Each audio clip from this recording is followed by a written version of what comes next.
Bom dia, irmãos, tudo bem? Privilégio, né? A gente está junto logo no começo do dia. Meus filhos estão tudo dormindo ainda, saí de fininho lá de casa, né? Imagino que o de vocês também. E eu não sei por que você veio, exatamente. O que passa na tua cabeça, o que te moveu, né? A Diane falou, né? A deixar um sábado fresquinho, como esse, para vir aqui. Eu quero te dizer que Deus não precisa de você. Deus não precisa de você e não precisa de mim. Nós é que precisamos dele. A gente tem a ilusão que Deus precisa de mim para fazer a obra missionária. Depois de 22 anos de ministério, eu sei que os ribeirinhos não precisam de mim. Eu sei que a classe bíblica não precisa de mim e sei que vocês não precisam de mim. Os ribeirinhos precisam de Deus. Eu preciso de Deus e vocês precisam de Deus. É muito comum a ideia de que Deus vai me abençoar para que eu abençoe os outros. Isso acontece de verdade. Mas Deus não quer passar pela minha vida e pela sua como se a gente fosse um cano, onde a bênção passa e a gente continua do mesmo jeito. Deus quer transformar a minha vida e transformar a tua vida. Porque a hora que nós formos transformados verdadeiramente pelo Senhor, é natural as pessoas serem abençoadas. Não é mais no esforço, não é mais eu vou olhar para uma pessoa e falar assim, olha, eu tenho que evangelizar ele, eu tenho que falar para ele o método que eu aprendi. Não, eu vou olhar para ele e vou ver uma pessoa que Deus ama. E vou compartilhar com ele aquilo que eu já tenho. Aquilo que Jesus já fez em mim. Deus pode levantar pedras, Deus pode usar o que Ele quiser. A natureza, pode usar pessoas. Deus não precisa, Ele é Deus. Mas eu preciso dEle. E quando a gente busca Deus, quando a gente vai para o Senhor com o coração aberto, Ele nos transforma à imagem do seu Filho. Então eu queria que a gente orasse e você falasse para Deus por que você veio aqui hoje. Deus, obrigado porque o Senhor é Deus. O Senhor não é como nós.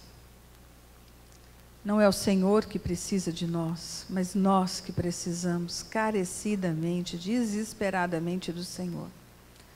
A nossa vida não tem sentido e propósito se não for pelo Senhor. Não temos o que viver ou fazer se não for pela Tua graça. O Senhor é o Deus que nos dá o fôlego de vida. É o Deus que renova as misericórdias sobre nós a cada manhã.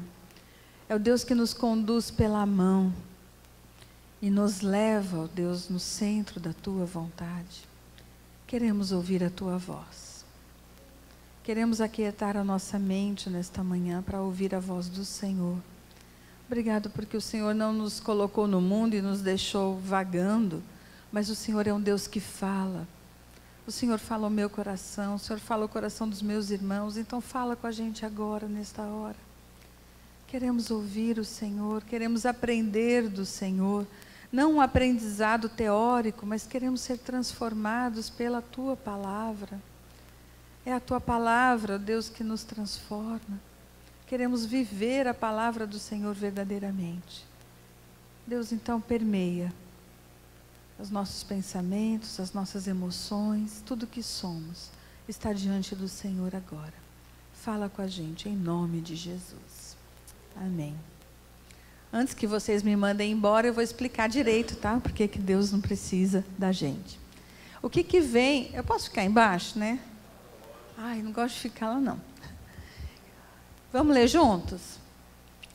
E a cada dia o Senhor lhes acrescentava aqueles que iam sendo salvos. Atos 2, 47. O que vem na tua mente quando você lê ou ouve um texto desse? Quem aqui quer ver isso acontecendo? Ninguém? Amém ou não? Eu imagino que todo o Ministério do Evangelismo tem trabalhado para que o Senhor acrescente Dia a dia, pessoas que vão sendo salvas. É isso ou não é? É. Muito bem. Como é que a gente chega nisso? Esse é o resultado que a gente quer. A gente quer que as pessoas conheçam Jesus. A gente quer que o Senhor acrescente dia a dia os que iam sendo salvos. O livro de Atos, que a gente chama de Atos dos Apóstolos, na verdade não é bem dos apóstolos, né? São os atos do Espírito Santo de Deus através da vida dos apóstolos. Como é que eles chegaram nisso? Como é que isso aconteceu na igreja primitiva? O que veio antes? Né? E é isso que a gente vai começar a ver. Como é que a gente chega ali? Eu lutei bastante com o título dessa mensagem, né? Eu tinha colocado primeiro a pessoa que Deus usa. Eu falei, não, mas Deus não usa. Deus não fica usando a gente, né? Deus nos abençoa. Aí eu achei melhor a gente colocar o cristão que frutifica. Lembrando, gente, que para eu frutificar, eu preciso viver a palavra primeiro. Tá? Pode ser o próximo. Vamos lá. A primeira coisa que a gente vê nesse cristão que frutifica, nessa igreja onde o Senhor acrescentava dia a dia os que iam sendo salvos, é que esse pessoal aqui obedecia a palavra de Deus. A gente vê lá em Lucas 24, 49 e 53, depois Atos 1, 4, quando Jesus está indo embora da terra, ele diz o seguinte: fiquem em Jerusalém, até que vocês vão receber o meu Espírito. Uma ordem estranha de Jesus. Jerusalém, naquele momento, era um lugar de dor, era um lugar de sofrimento. Humanamente falando, a tendência ou a vontade de qualquer servo, discípulo de Jesus, era ir embora de Jerusalém. Era ir para longe, para não ver aquela cruz levantada, para não ver aquela montanha, para não ouvir o burburinho. Mas a ordem de Deus para eles era: fiquem em Jerusalém. É bem interessante isso, porque o resultado é que eles ficaram. Se nós queremos, irmãos, viver a vontade de Deus e ver pessoas sendo acrescentadas e temos uma vida plena no Senhor, a gente precisa obedecer a palavra. Você não precisa entender a palavra de Deus, você não precisa concordar com ela, mas você precisa obedecer. Muitos discípulos não concordavam, mas eles obedeceram porque foi Jesus que falou. Abraão, quando foi chamado, deixa tudo e vai, ele obedeceu porque foi Deus quem falou. Não tinha detalhe, não sabia para onde ele estava indo, mas ele sabia quem é que estava falando. Irmãos, quando Deus nos dá uma ordem, nós temos que obedecer a palavra do Senhor. Um exemplo simples: quantas vezes a palavra de Deus manda a gente perdoar quem nos ofende? Nós somos uma igreja cheia de amargura às vezes. Nós carregamos mágoas de pessoas que lá na minha infância fizeram mal para mim. Pessoas que estão dentro da nossa casa, a gente carrega essas mágoas e a palavra uma e outra vez fala: perdoa, perdoa. E a gente se acha no direito: não, ele não pediu perdão. Não, ele isso, ele aquilo. Irmãos, se Deus falou, faça. Ele sabe o que ele está falando. Mesmo que você não entenda, mesmo que seja difícil, obedeça. Eles obedeceram. Próximo. Mas olha só, teve 2 lá no caminho de Emaús que não aguentaram ficar em Jerusalém, pegaram a reta, foram embora. E eles estavam lá no caminho de Emaús. Os 2 discípulos saíram de Jerusalém. A ordem de Jesus era: fiquem em Jerusalém. Mas os 2 estavam sofrendo tanto que pegaram a primeira estrada que tinha pela frente e nós vamos embora, vamos lá para Emaús. Chega dessa Jerusalém. Sabe o que aconteceu, irmãos? Olha a graça de Deus. Deus aparece aonde? No meio da estrada. Lá no caminho de Emaús, eles estão andando e aparece alguém com eles. E Jesus ouve o que eles estão dizendo. Por que vocês estão assim? Ah, a gente está triste demais. Mataram o Senhor. É verdade que as mulheres foram lá, né, e viram o túmulo vazio. E os discípulos correram lá.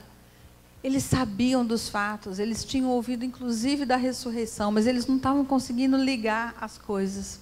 Jesus vem e explica, bem explicadinho, começando lá em Moisés, explicando o que as Escrituras diziam. E o que estava acontecendo em Jerusalém era o cumprimento da palavra. Jesus vai com eles, eles convidam, vamos comer. Sentam lá e no partir do pão, os olhos deles se abrem e eles reconhecem que eram Jesus. E aí o que acontece? Eles voltaram para onde? Para Jerusalém. Irmãos, Deus faz a mesma coisa comigo e com você. Às vezes a dor, o sofrimento, a frustração faz a gente fugir um pouco da presença, da vontade do Senhor. A gente quer ir pelo caminho mais fácil. A gente quer pegar um atalho, a gente quer sair daquele lugar, mas Deus vai ao teu encontro. Deus chega do teu lado, Deus ouve a tua dor. Deus ouve o que te incomoda. E Ele te ensina, Ele te explica, ao ponto de você poder voltar para Jerusalém, voltar para a vontade do Pai. A pessoa que vive essa vida plena, esse cristão frutífero, a primeira coisa então, é que ele obedece à palavra do Senhor. A segunda característica é que ele conhece a palavra. Talvez fosse a primeira, mas eu pus como segunda. Ele conhece a palavra. A gente está falando aqui de um pessoal na igreja primitiva que era iletrado, que não tinha curso de teologia, que não tinha estudado as 4 leis espirituais, mas era um pessoal que conhecia a palavra de Deus. Estava escrito, lá em Atos 6 a gente ouve, né, que outro ocupe o seu lugar. Quando foram escolher um discípulo para ocupar o lugar de Judas, eles se reúnem, os discípulos de Jesus, e falam assim, olha, lá no Velho Testamento está escrito assim, que outro ocupe o seu lugar, então a gente tem que escolher alguém aqui. E aí eles separam 2 e acabam escolhendo Matias para ficar no lugar de Judas. Mais para frente, capítulo 2 de Atos, o discurso de Pedro tem lá, o que vocês estão vendo foi predito há tempos pelo profeta Joel. Quando Pedro vai explicar o que estava acontecendo ali em Jerusalém, com o pessoal que tinha recebido o Espírito Santo, ele fala assim, olha, Joel já disse que isso ia acontecer. Ele não pegou na hora lá, deixa eu procurar nas Escrituras onde é que está escrito. Não, a palavra estava dentro de Pedro. Ele conhecia a palavra. Ele lembrou quando ele viu as pessoas cheias do Espírito Santo, que o profeta Joel já tinha dito isso. Ele conhecia a palavra. Irmãos, nós precisamos conhecer a palavra. Antigamente os cristãos eram conhecidos como o povo do livro. Né? Andava, batista era livro debaixo do braço, presbiteriano era livro na frente, né? Hoje a gente não é mais conhecido como povo do livro. Interessante que esses dias meu filho estava meio chateado lá, porque ele não quer que a gente use celular na igreja. Acho que a gente ensinou alguma coisa para ele. Ele nem senta com a gente, que ele fica lá na galeria, mas ele vê lá a gente lendo a Bíblia no celular. Eu leio porque minha visão, eu estou com um problema de visão aí que eu estou tratando, eu tenho muita dificuldade de ler, por isso eu ganhei uma Bíblia de letras grandes. Mas eu ainda uso o celular na igreja para ler. Aí o meu filho fica assim, mãe, é palavra, não é celular. Celular a gente usa para outras coisas, tem que ler a palavra. Né? E eu falei para ele, tá bom, meu filho, eu vou pelo menos abrir, né? Fazer de conta que eu estou lendo aquilo que eu não consigo ler, mas eu achei interessante. Né? A imagem que ele tem, que quando a gente está com o celular na mão, o celular é para outro uso, mas quando a gente tem a palavra na mão, a gente está exclusivamente olhando para a palavra do Senhor. Nós somos o povo da palavra. Né? Os nossos filhos precisam trazer a biblinha na igreja de manhã. A ilustrada, a que não tem letrinha ainda, é assim que eles aprendem.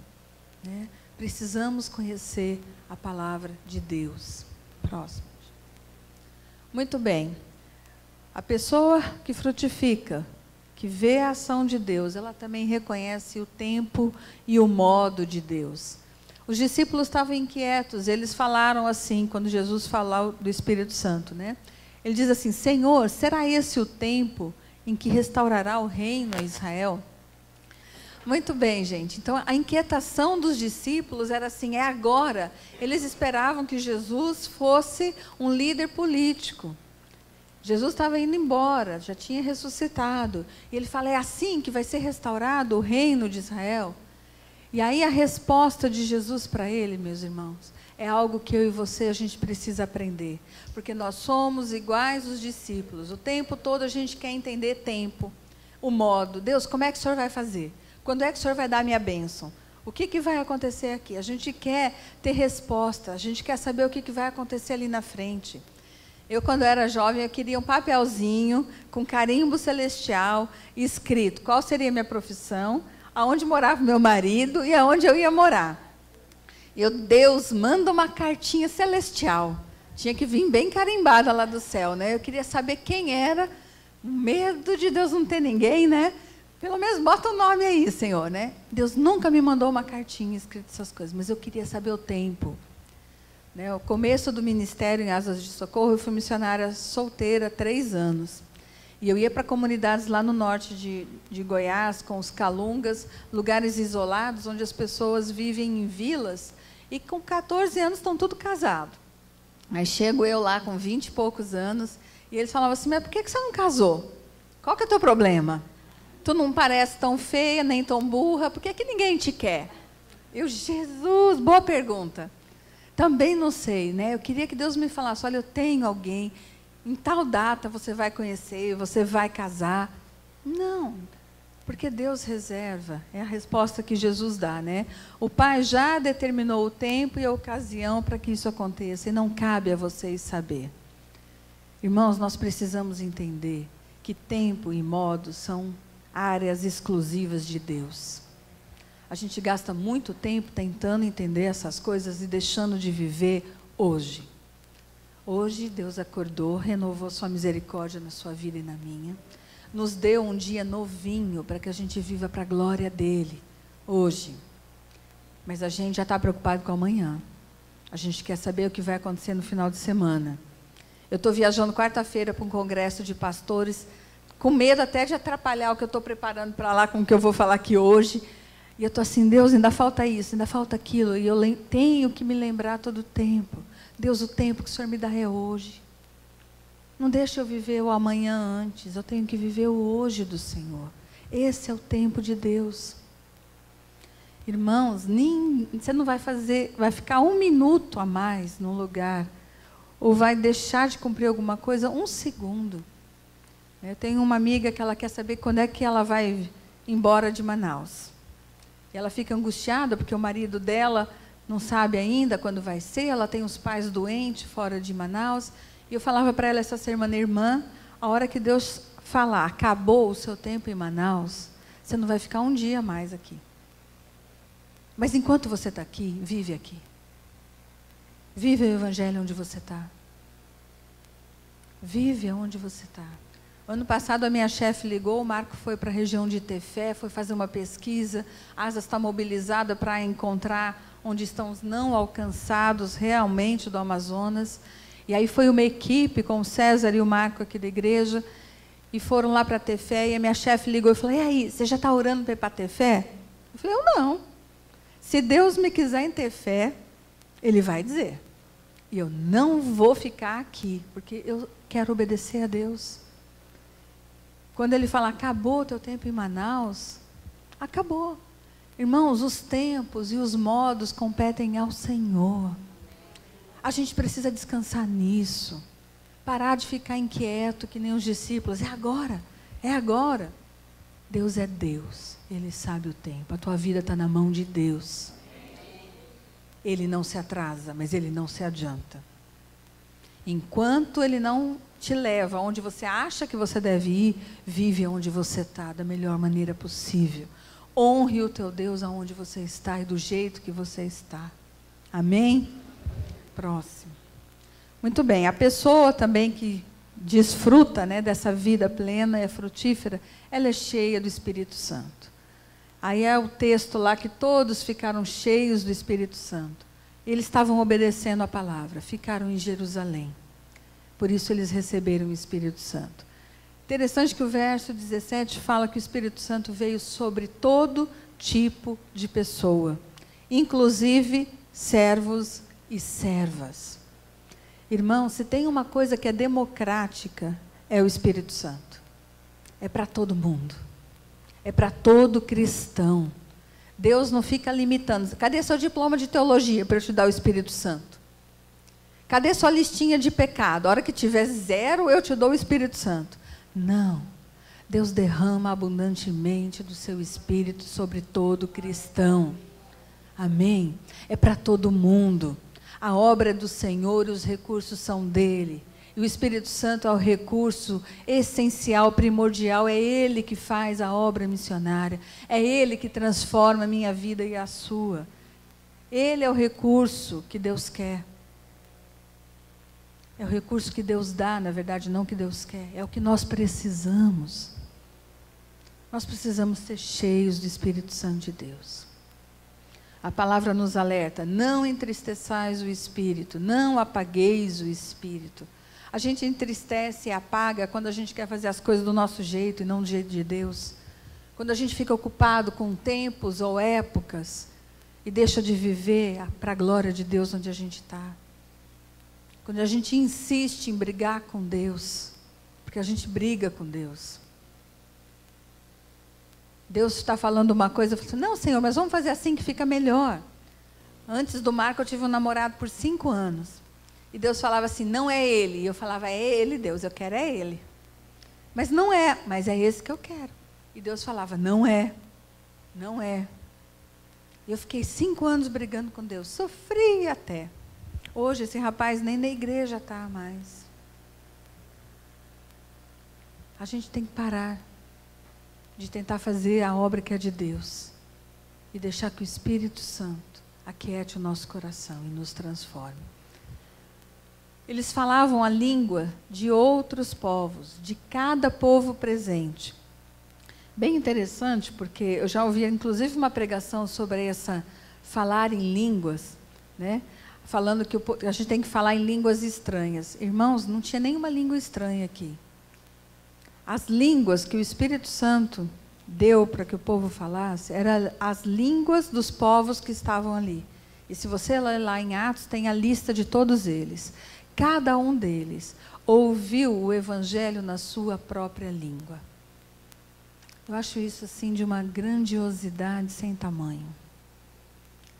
Porque o Espírito Santo, ele nos dá o dom de línguas para que a gente fale a língua do outro. Para que a gente comunique o Evangelho para o outro. Para que a gente entenda a cosmovisão daquela pessoa e entre no mundo dela e comunique o Evangelho, que é algo pessoal, intransferível, de uma forma que ela vai entender. Deus fez isso comigo. Deus fez isso com você. Eles estavam falando ali, a capacitação do Espírito na vida deles era para falar de uma forma que aquele povo fosse entender. Irmãos, eu já vivi isso. Quando eu terminei o seminário, eu fui passar 3 meses no Chile. Nem levei Bíblia em português. Eu falei, eu vou ter que aprender esse espanhol aí, porque não adianta levar minha Bíblia. Comecei a fazer 2 meses antes devocional em espanhol. Quando a gente chega no Chile, o noivo da minha amiga chilena, ele era brasileiro, ele morreu aqui no Brasil. Ela e o pai dela, o pastor da igreja onde a gente estava fazendo estágio, vieram para o Brasil, para o enterro, para as coisas aqui. E eu e mais 2 irmãs ficamos a cargo da igreja lá no Chile. E aí que desafio, pregar em espanhol para uma igreja. Deus, sabe aquele dom lá de Atos? Eu preciso dele agora. Né? E nesses 3 meses, Deus capacitou. Eu falei espanhol, eu preguei em espanhol, eu conversava em espanhol. Né? Tanto que Deus me deu um marido filho de bolivianos. Né? Meu sogro e minha sogra falavam espanhol. Eu fiquei apaixonada lá. E eu sabia que não era de mim. Eu nunca fiz curso de espanhol, irmãos. Nunca fiz. Quando eu cheguei de volta para o Brasil, eu não conseguia mais orar em português. Eu não conseguia mais ler Bíblia em português, porque eu pensava em espanhol já. Dom, capacitação de Deus, para que a gente possa explicar o Evangelho. O Espírito Santo, ele faz isso, porque ele nos dá os recursos para que a gente se aproxime das pessoas e entenda o mundo do outro. Conheça o outro e compartilhe o Evangelho de uma forma que o outro possa entender. Olha que interessante, o que essas línguas, né, falavam? Eles falavam sobre as coisas maravilhosas que Deus fez. Eles não falavam deles, eles não estavam falando da situação, mas eles estavam falando de Deus. Se você quer saber se uma pessoa é cheia do Espírito Santo, veja o que sai da boca dela. Uma pessoa cheia do Espírito, ela fala de Deus. A vida dela, a fala dela, as ações dela apontam para Jesus e não para ela. Próximo. Muito bem, olha lá, a pessoa, então ela fala, ela prega sobre Jesus. Pedro disse, conforme havia prometido, o Pai lhe deu o Espírito Santo que ele derramou sobre nós, como vocês estão vendo e ouvindo hoje.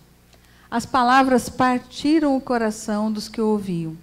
E eles perguntaram a Pedro e aos outros apóstolos, irmãos, o que devemos fazer? Pedro, pescador e letrado, cheio do Espírito Santo, ele explicou o que estava acontecendo. Discorreu das Escrituras. O que saiu da boca de Pedro foi Jesus. Ele falou de Jesus. Ele falou da palavra. Ao ponto, ele não fez apelo. Eu acho tão interessante, porque esse discurso que teve 3.000 conversões, não teve apelo. Pedro não falou, olha, quem aqui quer aceitar Jesus? Ele estava falando e as pessoas viraram para ele e falaram assim, irmãos, o que a gente vai fazer? A gente quer isso aí. A gente quer essa vida. A gente já entendeu. Não precisou, quem, pelo amor de Deus, quer aceitar Jesus, levanta a mão. Vou mais uma vez, é a última. Não. Movidos pelo Espírito Santo, ele falou de Jesus. E a audiência ali entendeu. E perguntaram, o que a gente vai fazer? Pedro explicou e 3.000 foram convertidos. O próximo. E aí a gente vem no caminho a seguir, né? Eu comecei falando de Atos 2:47 e agora a gente vai lá para Atos 2:42. Pode ir só o próximo de novo, por favor. Diz assim, e perseveravam na doutrina dos apóstolos, na comunhão, no partir do pão e nas orações. Essa igreja cheia do Espírito Santo, fazer essas 4 coisas que a gente vai passar por elas, na esperança de que você estude isso com a sua alma. Que você viva isso nessa próxima semana. Eu passei uma semana ouvindo no carro Atos de 1 e 2. Os meninos, mãe, de novo, Atos 1 e 2. Minha esperança é que você faça essa tarefa de casa. Pode ir para o próximo. Olha só, não é um caminho mais fácil, mas é o caminho de Deus. É a proposta de Deus para mim e para você. Primeiro é perseverar, né? Eles perseveravam. O que é perseverar? É se dedicar, é seguir firme, é não depender do que está acontecendo do lado de fora, mas é perseverar aqui dentro. Perseverar em viver o Evangelho, né? Perseverar no quê? Primeira coisa, na doutrina dos apóstolos, né? A doutrina dos apóstolos nada mais é do que a pessoa de Jesus. 1 João 1:3, ele diz o seguinte, o que vimos, o que ouvimos, o que as nossas próprias mãos apalparam com respeito ao verbo da vida, isso vos anunciamos. Era um povo que experimentava, que tinha experiências com Deus, a ponto de ser uma coisa até visível, audível e palpável. Era uma vida inteira de Jesus. Era isso que era a doutrina dos apóstolos, era um relacionamento real, um relacionamento vivo com Jesus. E aí Atos está dizendo, olha, persevera, eles perseveravam nessa doutrina. Eles sabiam que eram Jesus e viviam em comunhão com Ele.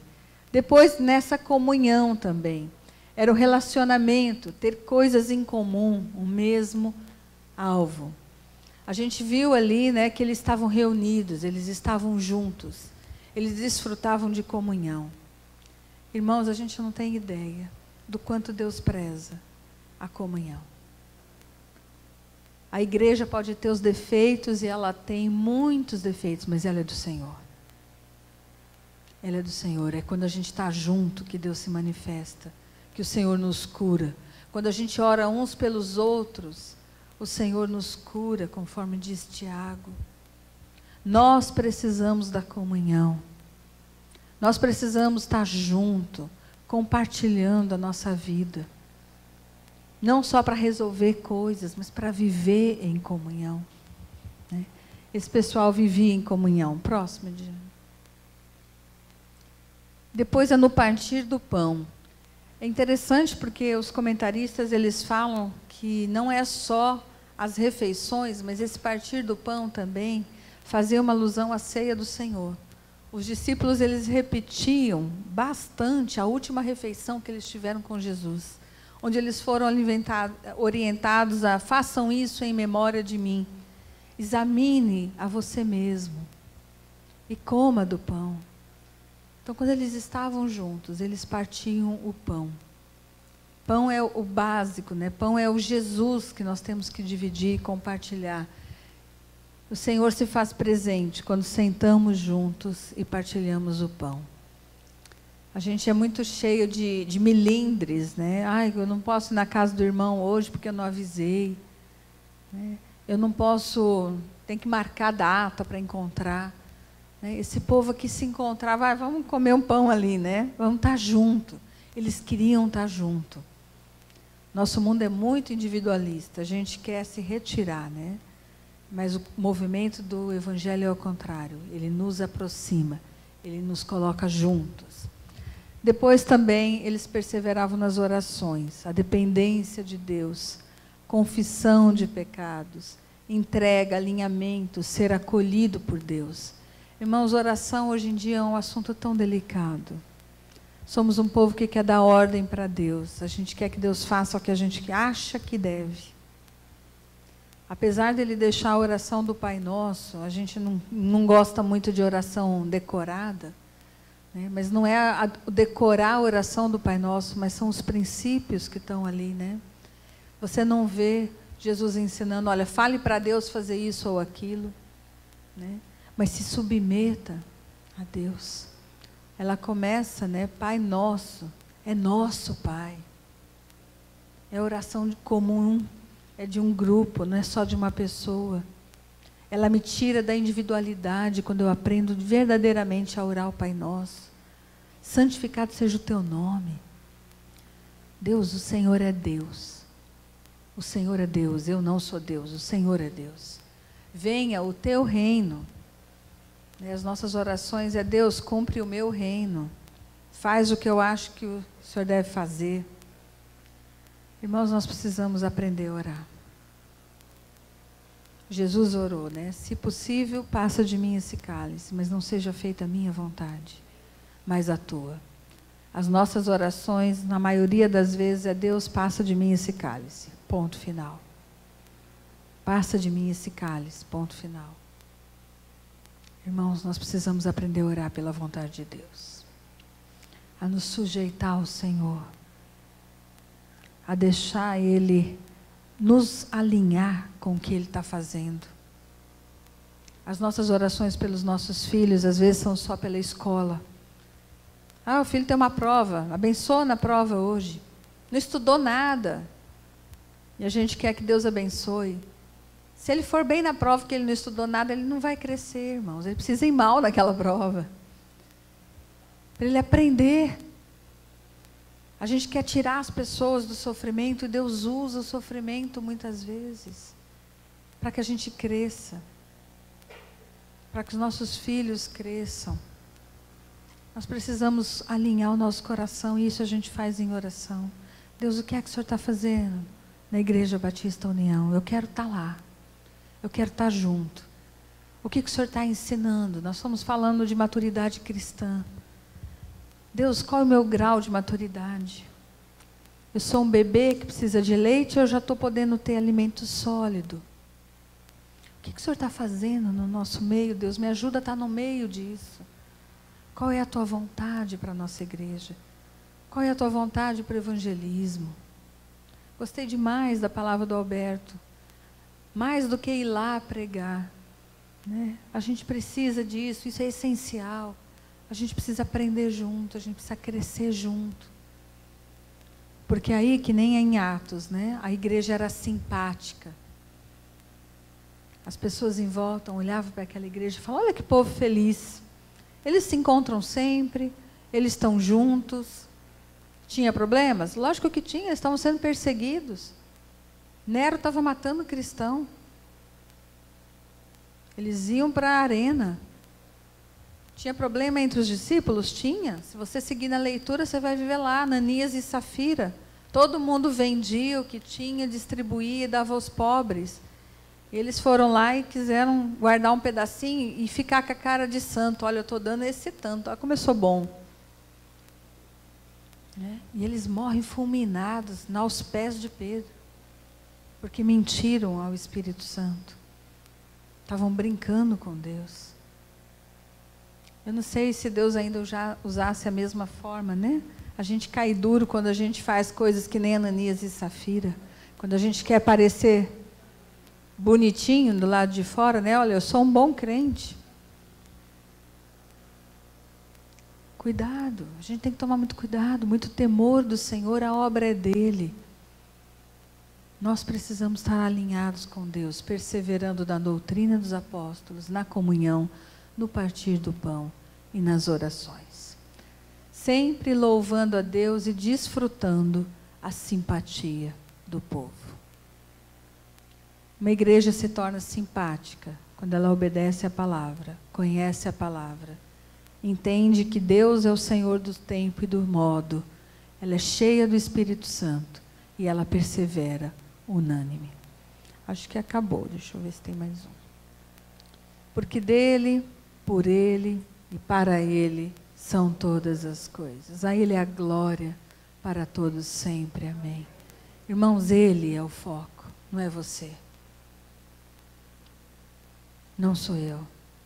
Tudo é dele, tudo é para ele. E é para ele a glória.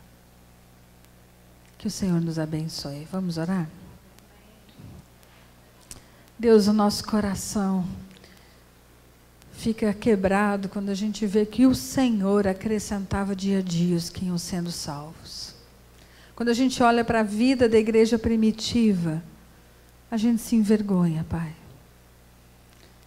A gente quer entender como é que esse povo vivia, no meio de tanta perseguição, Deus, sem ter o evangelho completo nas mãos ainda. Deus, mas eles obedeceram a palavra. Eles conheciam a palavra, Deus. Eles eram cheios do teu bendito Espírito, Pai. Eles sabiam que os recursos para viver a vida cristã vinham do Senhor e não deles. Eles não ficavam um dia, Deus, sem a tua presença, sem buscar o Senhor.